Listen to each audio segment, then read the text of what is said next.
Comenzamos. Ok, entonces ya saben ustedes, La profe. hola, las reglas del juego son las siguientes. En relación a lengua y literatura, lengua y comunicación, lenguaje y comunicación, lengua y literatura, es el nombre de la asignatura, no se compliquen, se supone que está mutando a esta forma, a esta forma nueva, ¿cierto?, de la que tiene propuesta el Ministerio de Educación. Sabemos que estamos en séptimo, año 2021, y esta es la quinta clase, la primera del mes de abril, ya olvidando el fatídico marzo. Ok, hola, ahí está. Bienvenidos a todos, un abrazo grande, muchos cariños y comenzamos.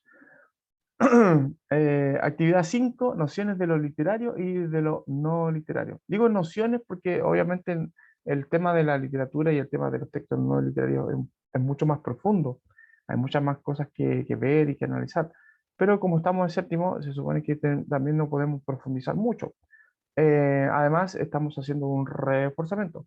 Se entiende que durante el año estas nociones van a ir profundizándose un tanto más y así cada vez hasta llegar a cuarto medio. Ustedes están en la media ya, prácticamente. El propósito de esta clase es profundizar en algunas características fundamentales, ojo, de los textos narrativos literarios y no literarios. Estamos revisando los textos narrativos, ¿ya? Porque generalmente donde se hacen mayormente confusiones es en la parte narrativa. O sea, no van a confundir, por ejemplo, un poema con una receta. O sea, son muy evidentemente distintos y muy evidentemente con propósitos diferentes también, y ustedes van a ver su estructura y van a decir, ah, esto es un poema, ah, esto es una receta. No hay drama con eso. Pero cuando ven un texto narrativo, y generalmente cuando escuchamos un texto narrativo, más que o vemos, ¿cierto?, un video que nos cuenta algo, tendemos a creer que lo que nos están contando, por el solo hecho de que nos estén contando algo, es o tiene algo de realidad. Y caemos, ¿cierto?, en ese juego de no distinguir, ¿cierto?, qué es verídico y qué no es verídico, qué es ficción, ¿cierto?, dentro de lo que nos están diciendo. Nos venden la pomada, como se dice. Estos son los objetivos que estamos revisando, ¿cierto? El OA8 del año pasado, sintetizar, registrar, ordenar las ideas principales de textos leídos, buscar y comparar información sobre el tema utilizando fuentes como Internet, enciclopedia, lo que hice yo, en este caso para la clase. Entonces, el ejemplo. Y el 15, ¿cierto?, que sería escribir artículos informativos para comunicar información sobre un tema. En este caso, como no tenemos la facultad para poder escribir un artículo informativo, y se supone que esto es lo que hicieron el año pasado, o sea, nosotros estamos editando, ¿cierto?, una tarea. Lo que vamos a hacer es ver un artículo informativo para distinguir algunas nociones, ¿cierto?, de este tipo de texto también, que también cuenta algo, también nos cuenta de alguna manera una, un aspecto de la realidad. Ok, previamente, lo que estábamos viendo en la clase anterior, habíamos revisado, ¿cierto? Estoy sacando los libros. Habíamos revisado que había un texto literario que nos complicó. Yo noté que hubo cierta complicación en distinguir ciertos elementos que son fundamentales para poder hablar de un texto literario. En el caso, ¿cierto?, particular, distinguí el drama que había con respecto a el tipo de narrador, ¿cierto?, la voz que cuenta, la voz cantante, ¿cierto?, en el caso del texto Cuarentena para algunos. Yo por una pregunta. Sí, po, pero tenemos que quedar 100%, po. Esa es la idea, hay que hacerlo. No podemos quedar con dudas. En esta parte no se pueden quedar, no pueden haber dudas. Y también comparamos ese texto, el texto 1, ¿cierto?, con un texto 2 y texto 3, que eran dos noticias, podríamos decirle, ¿cierto? Sí, notas periodísticas, noticias, en donde se habla de este barco, ¿cierto?, el Ever Given, que fue finalmente liberado de su encallamiento en el canal de Suez, que tenía una gran complicación económica, ¿cierto?, de tránsito marítimo, generando un Profe, gigantesco taco de 400 barcos gigantes. Dígame. Dígame. donde saturó el barco era posible que se partiera por la mitad, creo. Sí, pues existía ese riesgo. Existía el riesgo de que por el peso, ¿cierto? Tuviera una mayor complicación. Y eso ya, imagínate, 220.000 toneladas de container tapando el canal de Suez, igual, era como mucho trabajo. Y descargarlo era peor, pues imagínate. Porque ahí en esa parte del canal de Suez eh, hay arena, entonces no se podía trabajar con grúa. Era muy difícil la gestión. Afortunadamente lo sacaron. Y eso es lo bueno porque igual eso, por día se perdían como 6.000 millones de dólares. ¿Y cómo lo Por sacaron, día. profe? Lo dragaron. No sé si se entienden lo que significa. Es como cuando uno juega en la arena y hace como hoyos en la arena para poder hacer como una cosa, como un dique. Eso es dragar. Dragar es como romper un poco el suelo donde se supone que está el suelo marino, ¿cierto? Donde está el barco para liberarlo. Eso es dragar. Ok. Y habíamos respondido algunas preguntas y de aquí salieron las dudas, ¿cierto? Que tienen que ver con el tema de los emisores. ¿Quién es el emisor en un texto narrativo? En ¿Y este quién es caso el sería el emisor? noticiero.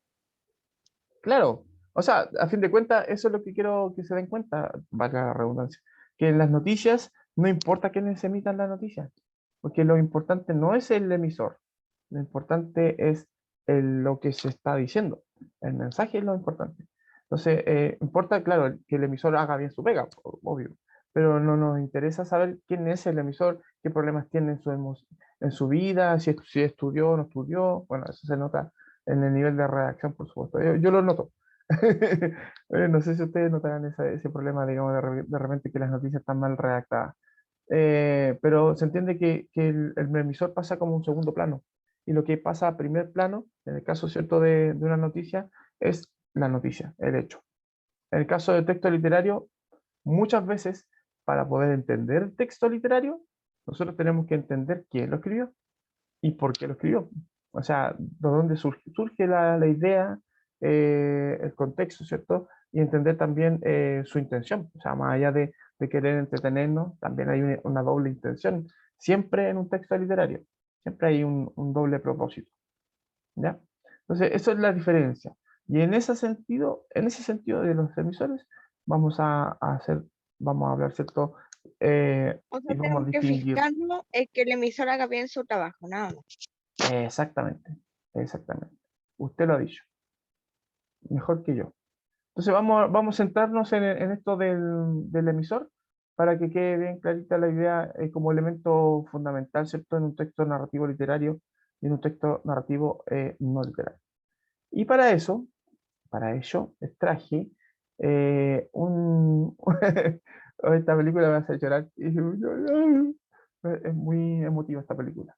De hecho, ya estaba buscando el ejemplo y ya estaba con algunas gotas de lágrimas ahí a propósito.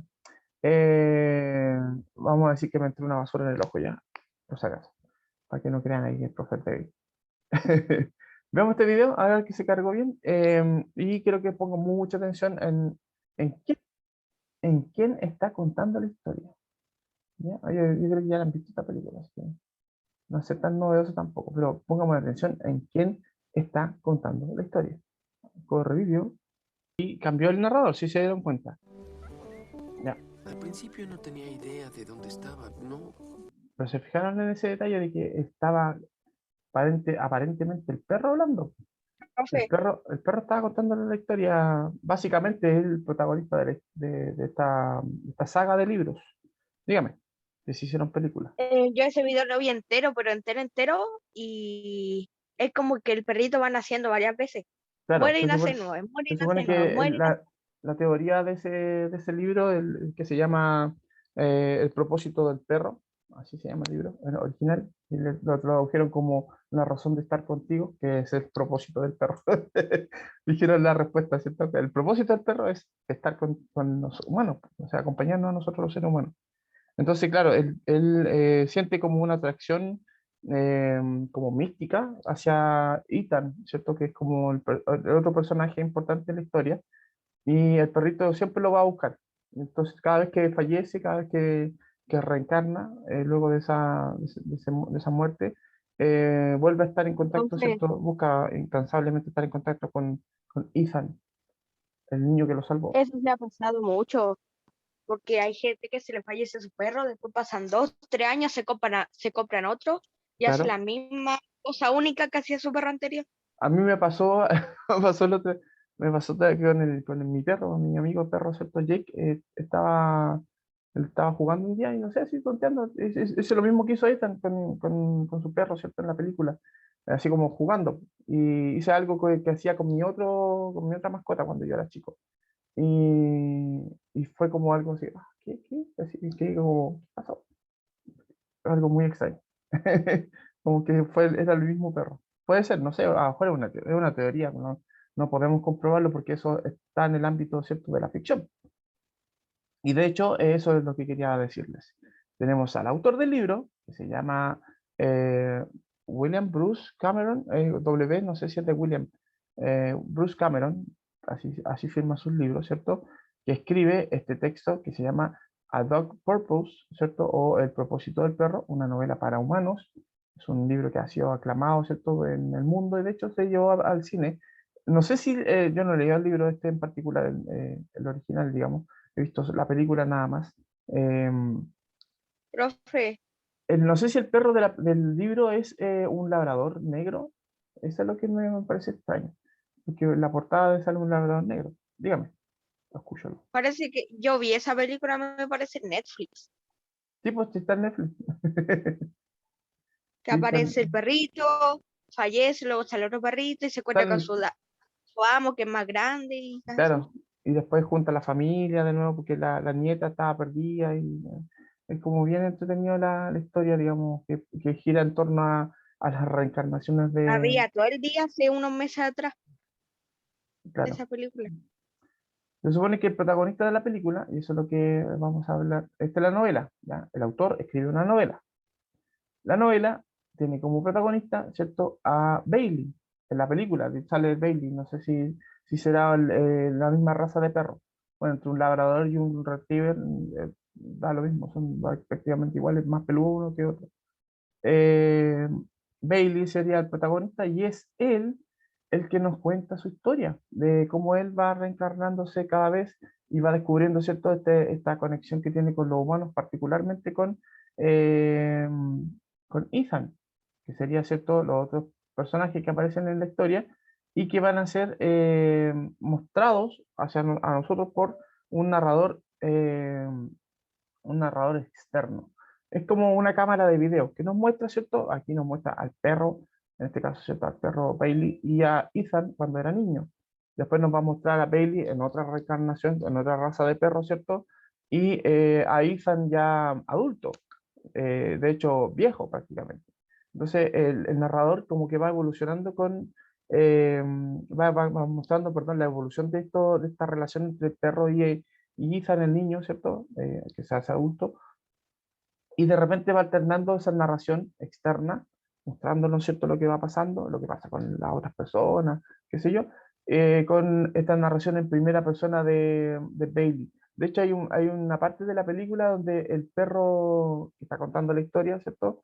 Es como que está mirando, se está viendo todo desde dentro de la nariz del perro.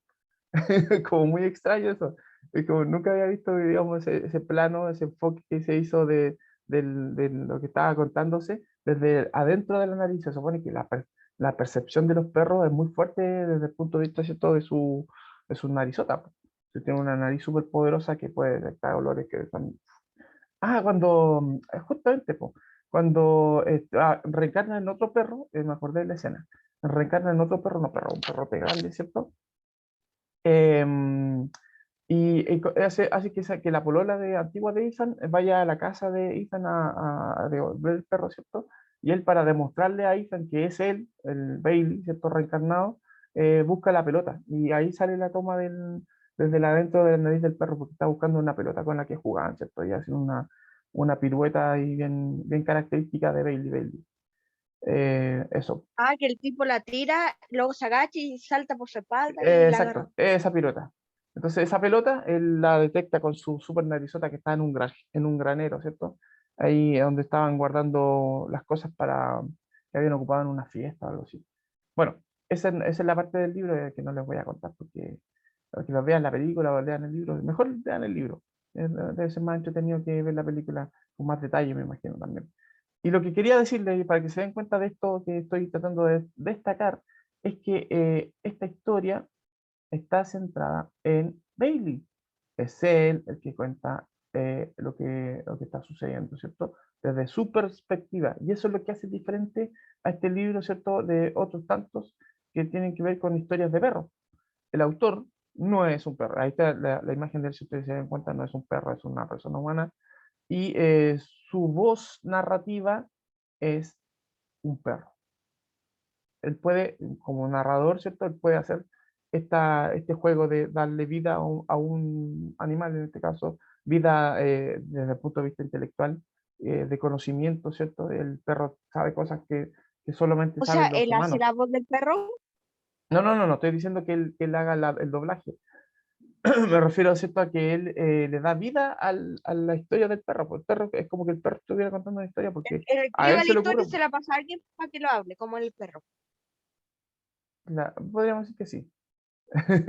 Se supone que lo que hace Bruce Cameron es inventar una historia en donde un perro nos cuenta la historia. Ese es el objetivo, digamos, de este libro, que seamos nosotros, ¿cierto? Como humanos, que escuchemos a un perro, pues, o sea, los perros no hablan, ladran y se comunican de alguna manera, pero no hablan. Entonces, él debe haber pensado, ¿y qué pasa si un perro dijera lo que siente? ¿Qué será lo que siente un perro? Y ahí hizo estudio etológico, estudió con veterinarios, me imagino, y dio algunas nociones de lo que podría sentir un perro en relación a la relación con los humanos. Y le dio voz, ¿cierto?, a un perro en particular como protagonista de su historia y a su loca teoría de que los perros se reencarnan, porque eso tampoco es algo que sea científicamente probado. Ok, no sé si se entendió. La pregunta es, ¿se entendió? ¿Entendieron la idea? Que una persona, un humano, cualquiera, yo, tú, cualquier persona, puede inventar una historia en donde los personajes, sean lo que sean los personajes, un robot, un perro, por ejemplo, él puede hablar de un fantasma. Entonces el fantasma cuenta la historia como el fantasma de Canterbury, ¿cierto? Donde el fantasma habla, el fantasma cuenta la historia. Entonces, ¿cómo el fantasma va a contar la historia si se supone que no pueden escribir, no pueden hacer interactuar? ¿Cómo va a contar? Es raro eso, ¿cierto? Entonces, claro, entendemos que el autor inventó el hecho de que un fantasma contara una historia. Así como yo también puedo inventar, yo, profe, que no es cierto, puedo inventar la historia de, no sé, de un árbol que cuenta cómo pasa el tiempo, por ejemplo, y ver las cosas que suceden en una calle donde está plantado, por ejemplo. No sé, y los bichitos que viven en él, los pájaros que llegan a anidar, etcétera, etcétera. Pues el árbol cuenta su historia. En volada, ¿cierto? Puedo hacer ese libro más adelante, no sé. O que yo invente un narrador que sea una mujer, pues, yo siendo hombre. Entonces, puedo inventar un personaje mujer que cuenta una historia desde esa perspectiva, por ejemplo. No hay problema. O sea, la diferencia entre un texto inventado y un texto no inventado es que el texto inventado puede hacer lo que quiera, ¿cierto? Tiene plena libertad. Y eso es lo que pasa, digamos, en el cuento que vimos la semana pasada, o sea, la clase pasada, perdón, donde alguien veía, ¿cierto?, la relación que había entre una mujer que estaba ahí haciendo sus cosas y una planta que estaba en su departamento, cómo se relacionaban esas dos vidas, podríamos decir. Ok, diferente es, bueno, aquí vamos a ver otro ejemplo para que se entienda la idea. Él es Hernán del Solar, autor, ¿cierto?, de un libro que se llama Mac, el microbio desconocido. ¿Y qué hace Hernández Solar? Él se imagina, ¿cierto? Cómo enseñarle a los niños a que sean cuidadosos con su higiene, a que tengan cuidado, ¿cierto? A que valoren el trabajo de la ciencia en torno, ¿cierto?, al tema de las vacunas, por ejemplo. Entonces él inventó una historia de un bicho, ¿cierto? Que se llama Mac, que un bicho, un microbio, digo, que se llama Mac y que está ahí haciendo como unas triquiñuelas para poder ser como el bicho más bacán de un organismo. Él dice, por ejemplo, ahí habla Mac, compañeros en la paz y en la guerra, amigos de cada día, hemos oído al patriarca, que es otro microbio, ¿cierto? Que es el líder, y respetamos su parecer, pero el patriarca ha querido que yo hable, y al hacerlo me veo en la obligación de atacarle y de contradecirle, de exigir una conducta muy distinta de la que él propone. El narrador es un bicho, un microbio. O sea, el Hernández Solar le da vida, entre comillas, ¿cierto? Narrativa, le da vida, le da sentido a la historia de un microbio a través, ¿cierto? Del hecho de que el microbio habla pues, y explica y tiene un propósito el microbio, ahí tiene una intención, un plan, una estratagema, ¿cierto? El urde como toda una situación para poder llegar a ser como el líder de los microbios del organismo en el que están. Se entiende entonces que el protagonista de la historia, Mac, por eso el libro se llama así, es un microbio que no necesariamente es el autor. Entonces ahí pasa que la literatura juega también un rol importante en el sentido de por qué hace este tipo de cosas. Y tenemos que entender que el autor de esta obra quizás entendió la importancia de este mundo desconocido que es el mundo microscópico, específicamente el de los microbios, el rol, el papel que desempeñan ¿cierto? En nosotros los seres humanos en nuestro medio también, porque nosotros estamos rodeados de gérmenes, microbios, bacterias, virus, etcétera, que interactúan con nosotros y nos van condicionando a tener un comportamiento como el de ahora, que estamos como restringidos por un bicho, por un virus, por ejemplo. Seguramente ahí se escribirá un libro después del coronavirus, cómo él mantuvo a todos los seres humanos ahí como en las cuerdas, por así decirlo. Se entiende la historia. No sé si ahora queda un poquito más clara la idea de que la literatura juega a eso, sobre todo los textos narrativos. Los autores literarios de textos narrativos, cuentos, novelas, en las fábulas se ve mucho mejor eso, donde generalmente los personajes son animales, por ejemplo. ¿Cómo un autor va a inventar que un animal hable? Un burro, un zorro, una serpiente, no sé, un cuervo, habla con otro animal. Eso es bastante inverosímil, ¿cierto? Bastante ficticio, pero tiene un propósito. Lo hace con el propósito de enseñarnos, de darnos una lección, de darnos una moraleja. Las novelas también juegan a eso, ¿cierto? A que de repente los personajes tienen voces porque nos enseñan cosas, o sea, nos quieren decir o mostrar el mundo desde otra perspectiva. En el caso de los dos ejemplos que les manifesté aquí en esta clase en particular, la idea de los autores en cada uno de ellos es mostrarnos el mundo desde la perspectiva primero de un perro, como ve un perro, un mundo con los humanos y un microbio, como Mac, ¿cierto? Como ve el mundo a partir de su minúscula existencia. A diferencia de los narradores en los textos informativos, que ahí nosotros tenemos que reconocer que estamos también rodeados de textos informativos y tenemos que distinguir el papel que desempeña, el papel invisible que cumple los narradores, ¿cierto? En los textos informativos. Y aquí una pregunta, no sé si ustedes se han dado cuenta o se han hecho el trabajo de investigar quiénes son las personas que escriben en Wikipedia. ¿Quiénes suben la información a Wikipedia? Nombre y apellido. Uy, ¿Alguien sabe? ¿Alguien sabe quién es el que inventó Wikipedia? No, profe. Eh, la pregunta sería, ¿es importante saber quiénes son las personas que escriben en Wikipedia o no? sí, Debería ser importante. Debería ser súper importante que pudiéramos confiar en las personas pero nosotros asumimos que lo que contiene Wikipedia, los textos que están escritos ahí, están súper revisados. O sea, alguien supervisa el trabajo de las personas que escriben en Wikipedia. Los enciclopédicos, ¿cierto? Que están en este trabajo de registrar toda la información que hay en el mundo. Lo que hace Wikipedia básicamente es concentrar información a propósito, ¿cierto? De cosas que están y que pasan en el mundo, la clasifica, ¿cierto? La ordena y la publica en esta página que es wikipedia.org, parece, si no me equivoco, .com, en donde nosotros podemos, donde nosotros podemos acceder a buscar esa información que está disponible gratuitamente, ¿cierto? Para todos. De hecho, usted si quiere contribuir a Wikipedia, hay una forma ahí de pagar, de dar unas lucas como, como una especie como de, no sé, por compensación de alguna manera, por el uso, ¿cierto? De esta plataforma de información universal. Es una enciclopedia, ¿cierto?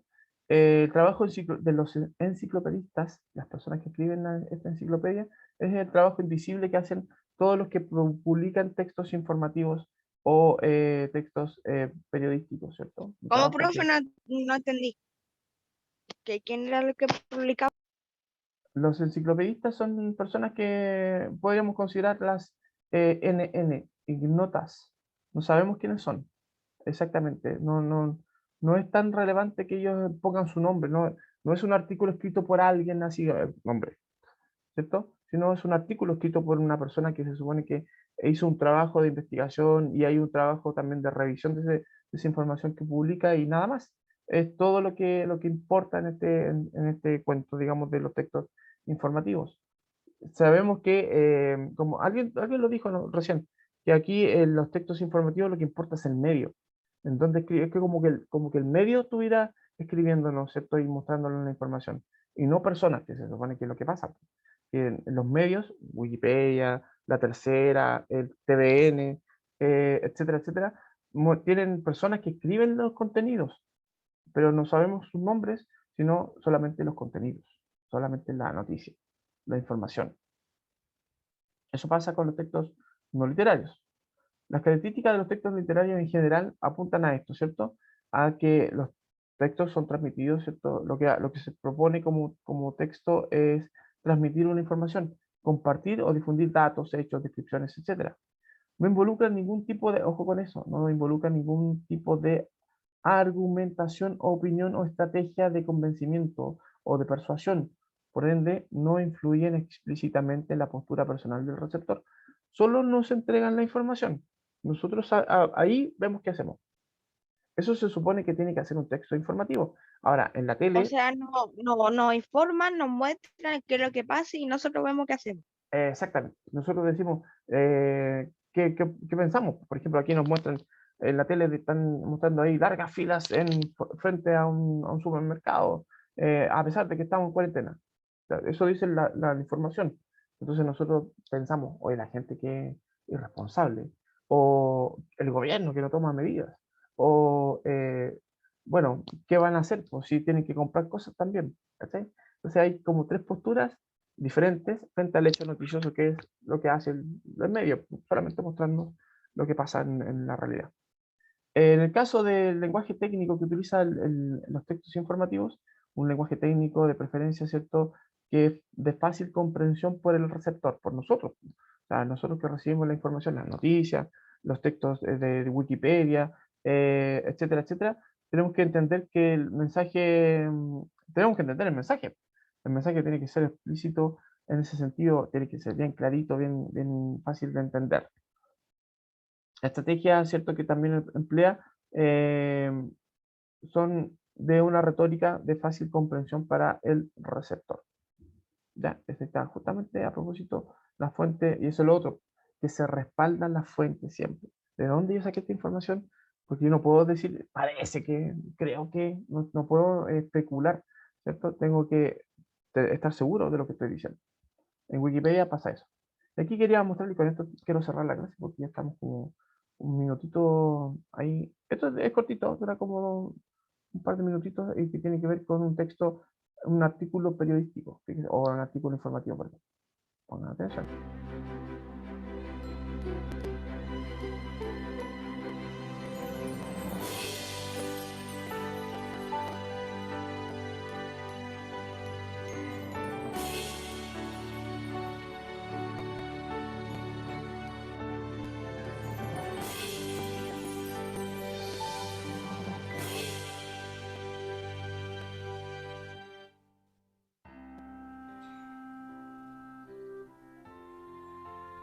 Entre la región de Coquimbo y la región de los lagos, en los lugares con densa vegetación, habita un extraño coleóptero que a simple vista da la impresión de que se tratara de una araña por su lento caminar y sus patas extremadamente largas. Estas patas largas y sus fuertes uñas le permiten desplazarse entre ramas y troncos de las plantas donde habitan, alimentándose de hojas y brotes tiernos en primavera. Sin importar si se trata de plantas exóticas o nativas, prefiriendo hacerlo en las horas más frescas del día, porque su cuerpo completamente negro absorbe rápidamente el calor del sol. Durante las horas más calurosas, permanece oculto entre el follaje. Profe, Dígame. parece que yo he visto ese bicho. Lo Sí, vi en una parte, parece. en el norte son muy abundantes. ¿No? O un bicho muy parecido que lo vi en Laguna Verde. Ah, puede ser, pues sí, zona norte. Aquí se llama araña mono. Son 7 Tiene las distintos especies de nombres. burritos Ahí está. que Lo forman Pero parte de un orden el que vi yo endémico era de como una Sudamérica hormiga con patas y que se largas y tenía como distribuyen ojos en saltones. Chile y Argentina. Pongan atención, chiquillos. Todos son muy similares entre sí, pero presentan una serie de escamas de color blanco o crema, a modo de franjas que caracterizan a cada especie. Sus larvas se alimentan de madera viva, realizando galerías en la corteza de las plantas. Son coleópteros que pertenecen a la familia de los curculiónidos, y como todos ellos tienen un rostro alargado y antenas quebradas. Y en el caso de los burritos, su rostro es exageradamente alargado. Su cuerpo se caracteriza por tener un aspecto rugoso, coloración negra y forma ahobada, y además sus élitros están soldados, con lo que han perdido completamente la capacidad de volar. Son de tamaños medianos, llegando a alcanzar el 1,5 cm. Y como en la mayoría de los insectos, las hembras son más grandes que los machos. A los burritos se les puede encontrar prácticamente durante todo el año y en cualquier lugar con vegetación abundante, arbustos o árboles, siendo comunes entre los meses de julio a marzo. Pero es en la primavera cuando son más numerosos. Siendo los coleópteros los insectos más abundantes del planeta, nuestro país presenta un escaso número de especies debido a su aislación geográfica. Sin embargo, este mismo factor ha hecho posible que una gran parte de ellas sean endémicas, otorgando una riqueza única a las pequeñas criaturas de Chile. Ese es el video. ¿Se dieron cuenta? Bueno, aquí vamos a la pizarra entonces para analizar lo que acabamos de ver. Se dieron cuenta que la narración del video es una narración en tercera persona, que la persona que está hablando en el video, ¿cierto? Está usando la tercera persona hablando prácticamente lo que nosotros estamos viendo. Es como un narrador objetivo, ¿cierto? Así se le llama en literatura. Pero un narrador objetivo que está centrado en el objeto, no en lo que él va sintiendo con respecto al objeto. No interactúa emocionalmente con lo que están diciéndonos, ¿cierto? Su voz es una voz neutra, podríamos decirlo así, un poco ronca, así todo, pero le da seriedad a lo que está contándonos. Pregunto, ¿se puede percibir algún rasgo personal del autor con respecto al texto, a lo que nos está diciendo? Sabemos que el narrador, el locutor que está leyendo, ¿cierto? Esta información en la medida que va mostrándose el video, es una persona que no tiene nada que ver con el que escribió el artículo, con el que escribió la descripción del insecto y sus características. El que escribió la descripción del insecto y sus características es un entomólogo, un estudioso de insectos.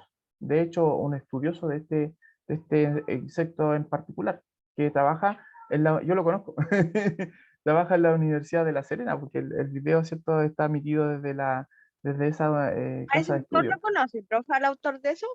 Sí, pues sí, o sea, tengo que conocerlo porque debe haber sido compañero de universidad. Yo estudié en esa universidad, entonces, de hecho, participé, fui a varias charlas de entomología que se daban en la universidad. Y hay en la cuarta región, particularmente en Vicuña y en La Serena, museos muy bonitos, ¿cierto? De insectos, de entomología, ¿cierto? Entre otros tipos de museos que pueden encontrar ustedes. Entonces seguramente lo tengo que haber conocido de manera casual, pero no lo puedo reconocer por su estilo, porque el estilo científico de la descripción del bicho y de lo que sea, ¿cierto? Es siempre el mismo. Los que hacen ciencia, los que escriben este tipo de artículos informativos, los periodistas que escriben textos noticiosos, por ejemplo, siempre tienen más o menos el mismo estilo, que no es algo que los pueda de ellos distinguir unos de otros, como lo que pasa en una obra literaria. Yo leo un poema, ¿cierto?, de Pablo Neruda y yo digo, ah, ese poema es de Pablo Neruda. Si leo unas décimas de la Gabriela Mistral, perdón, de la Violeta Parra, ah, ese es de Violeta Parra, porque son estilos que son súper reconocibles, o Nicanor Parra, por ejemplo. Son estilos que pertenecen a ellos nada más y que se pueden incluso reconocer. El mensaje que nos transmite es un mensaje objetivo. Nos dice, y de hecho nosotros estamos viendo al bicho, al burrito, ¿cierto? Y ya lo podemos distinguir esas características que va diciendo, porque lo que está haciendo el narrador es contarnos lo que nosotros estamos mirando ahí del bichito, ¿cierto? ¿Cómo al burrito, profe? Así se llama el bichito, se llama burrito. En La Serena hay unos que tienen, porque son 7 especies de burritos diferentes, o sea, de estos coleópteros, ¿cierto? Hay unos que tienen más Profe, manchitas en el lomo y la gente le dice vaquitas. Y estos que tienen menos manchitas le dicen burritos. yo me acuerdo que una vez en Viña del Mar vi un bichito que tenía las mismas patas, que eran como ¿Ya? arañas, pero abajo tenían como pies, Sí, pero tenía como los ojos como- saltones y era como una hormiga con ¿ya? patas largas y tenía ojos como saltones. Medía Eh, como 3 centímetros. lo dice el científico, que el que está contando la historia, el entomólogo, ¿cierto? Que nos narra, dice que en el mundo, ¿cierto? La mayor presencia de animales es justamente del reino de los insectos. Son los bichitos que más hay en el planeta. Y ahí para cerrando, porque el tío Andrés me quiere matar. Recuerden las fechas importantes. Ya, Profe, tenemos actividad. no, pues ya se supone que se cerró la actividad de la tarea 1 porque se entregaba hasta ayer. Hasta ayer, ¿cierto? No sé si hay gente pendiente, ya, para que se pongan al día.